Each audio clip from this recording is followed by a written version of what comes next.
tuya Yimo misango mo ba udu yigile wan ba ka ko bakare ba fwa mbala mususu zao nengo zano solo akana bakoko no isi bakufa. Paragraphe 82 entre parenthèses 85. Regardez d'abord, ça commence Charles Léger.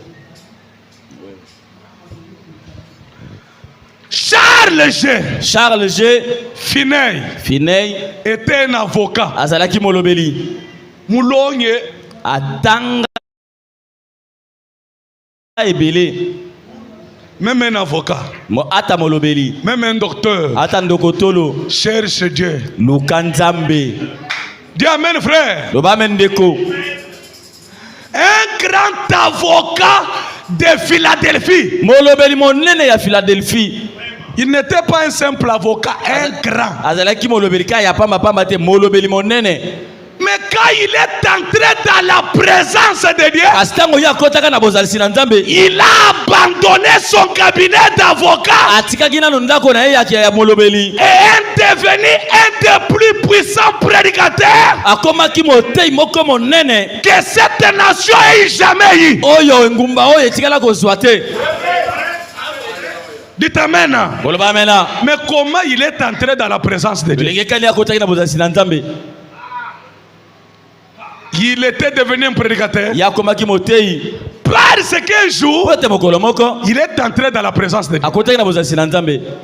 Il pensait qu'une fois qu'il avait étudié les ministères, connaissez-vous son livre? C'était un avocat qui était même un écrivain. Connaissez-vous son livre? J'ai vu son autobiographie.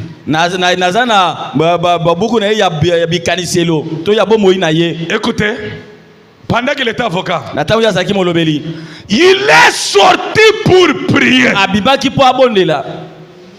Il pensait qu'il était un prédicateur. Ça c'est au début.